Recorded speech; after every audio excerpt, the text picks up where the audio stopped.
and they have Jake Paul, Gervonta Davis. That's the state of boxing. Yeah, that's right crazy. Let that sink in. Jake that's Paul, right Gervonta Davis is so crazy. 135 versus 200. That is so nuts. They go, the rehydration limit or something is 195. And he goes, wait, I thought it was 190. Joe Rogan leans forward, eyes intense, voice lowered to that mix of curiosity and warning, as he unpacks the looming clash between Jake Paul and Gervonta Davis. This is no ordinary boxing match, it's a high-risk spectacle loaded with potential catastrophe. Rogan isn't holding back. First of all, Rogan not the common thing to have in a contract to pump Tank. A ladder. A ladder, can I get a ladder? Somebody? You know what I mean? Hey, look, I'm all kidding. If he hits him on the chin the way he can punch, Jake might be doing a dance. You know what I mean? Not voluntarily either. But we'll get into that. Begins. Let's get one thing clear. This is a mismatch on paper. Jake Paul is a big man. He's fought up near cruiserweight levels. Tank Davis is a lethal lightweight champion. The weight difference is enormous. You don't just dismiss that. That gap creates danger in ways people don't always see. He pauses for effect. My opinion is, I just want to say, in case someone calls me into court, I'm a fucking idiot and I don't know nothing.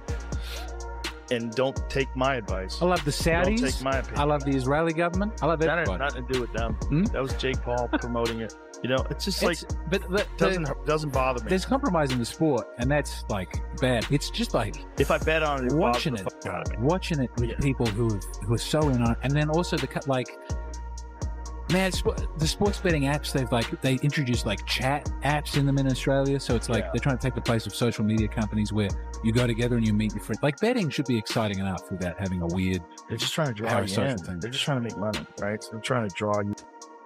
If Jake lands a big shot early, he could really hurt Tank.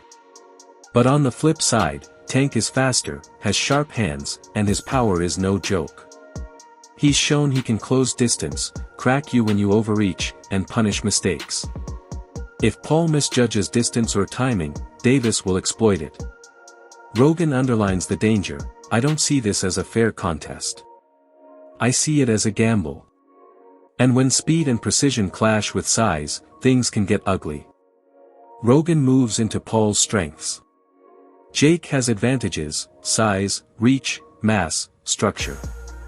He can take in 31 professional contests, takes on the self-proclaimed problem child, Jake Paul, one of the most influential and marketable global personalities. Paul and Davis square off in Miami after doubts around the fight being sanctioned in Georgia triggered a change in venue.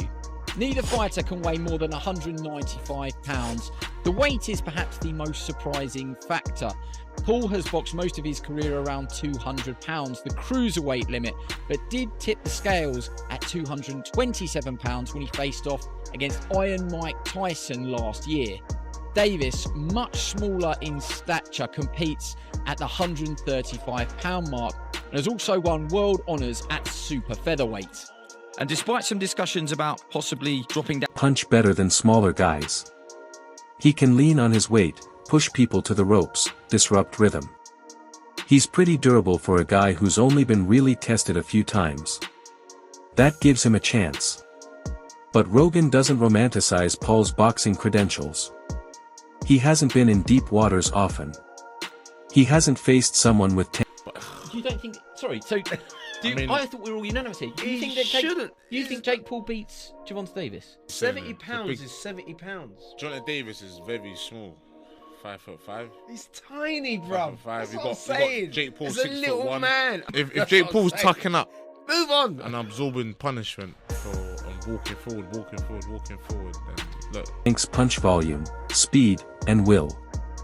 We don't have a lot of reference points for how Paul reacts when real pressure is put on him. When a guy's cracking 10 shots he also warns, he has to respect Tank's timing. If Paul starts trying to bully or force power when he's out of position, Tank will make him pay, especially with counter hooks, uppercuts, and body shots. Those are the weapons Tank loves. So Rogan concludes, Paul's path to victory is brute force plus smart use of space plus preventing Tyson, Floyd Mayweather, that's happening. And then you have Jake Paul, Gervonta Davis. That's the state of boxing. Yeah, that's crazy.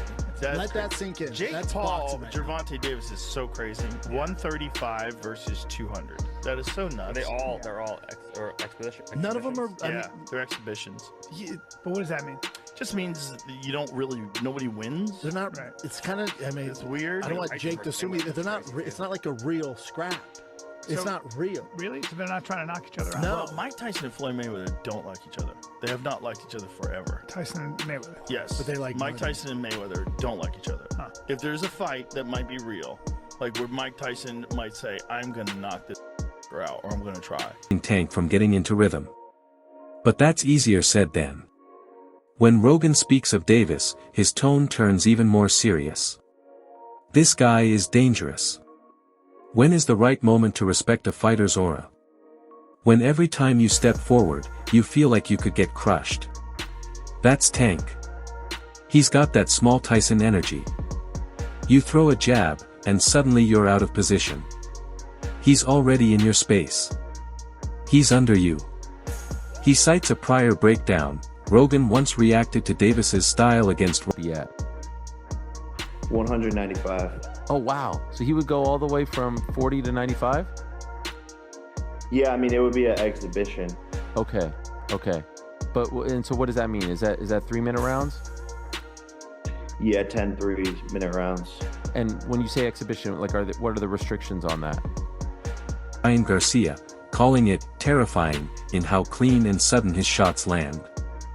Essentially sports. 1. He knows that when Davis sees an opening, any opening, he takes it. Tank's got reflexes, power, and fight IQ. He can do damage from angles, break your paces, change levels. He's used to high volume, sharp punches, constant pressure. Against someone who's bigger but maybe less fluid, that's where he thrives. Rogan warns that Paul cannot relax. One mistake, even in round 2 or 3, could cost him. Davis is a finisher and a spoiler. Rogan sketches Us, we would go on Thursday night. If I weighed 216 and I had to be 205 by Friday morning, I would get as low as I possibly could and then try to go to bed. So if I'd get to 207, I would hope that by the morning I'd be 206. I'd only have to lose a pound in the morning. So I'm dehydrated for 12, 13, 14 hours. Those guys today are going to bed at that weight, Joe, 10, 11 over, and waking up at like 4 or 5 in the morning and cutting the weight. Because they said if they cut all that weight, they don't sleep, which I can attest to. It don't matter how much melatonin you take, you're so dehydrated. You're not gonna get a good night's sleep. I think it's dangerous. Why is it dangerous? Because you have to cut 10 pounds in 4 hours. If you don't, you're screwed. Because the worst possible feeling, you expect to lose 8, but you might lose 6. out the matchup. It's basically power and size versus speed and precision. If Paul can use his jab, keep Tank at bay, maintain distance, he might survive the early storm and drag this fight into middle rounds where size matters more. If Davis can slip inside, crack Paul's midsection, land combinations, exploit the smaller windows, Paul's big frame could become a liability. He adds nuance, gloves, rounds, conditioning, they all matter. Paul will try to control tempo. Tank will try to accelerate, open things up. If Paul gets sloppy, over the gloves. You understand what I'm saying? Because we don't fight in 12-ounce gloves. We don't use 12-ounce gloves. That's training gloves, you know what I'm saying? I'm like, that's 2 pounds away from Jake. He fights in 10s. Tank fighting 8s, so he losing 4 ounces. So my thing is, I said, they said, put Tank in 8s, put him in 10s. That makes the fight more interesting. You know what I'm saying? And we'll go from there because I understand. And I brought that question up to one of his handlers. They was, no, we don't want to do no mismatch. It's supposed to be expedition. What, you know, now y'all want the wins and the loss. You know what I'm saying? All these restrictions, but you want to be great. Being great is really pushing the envelope. You know what I'm saying? You know, Tank don't really care, you know? So when I brought this up, he said, dang, facts. You know what I'm saying? So, again, you know, he can wait at 10s and we wait at 8s. Or extends, or allows angles, Tank will find reward. If Paul flatlines his output, get static, Tank will punish him. Rogan also highlights what many commentators ignore, momentum and psycho. How's Tank been? In a good headspace, great headspace, looking good, you know, just trying to go through our stages, you know, it's like pre-camp, then camp, you know, get them from, we ain't fought in a while, you know what I'm saying, we was getting prepared for a Roach, and then we got blessed with this fight. That's how I look at it. Logical swings. If Tank lands a flush shot in round 3, Paul's confidence could crack. If Paul wins round 1 convincingly, he might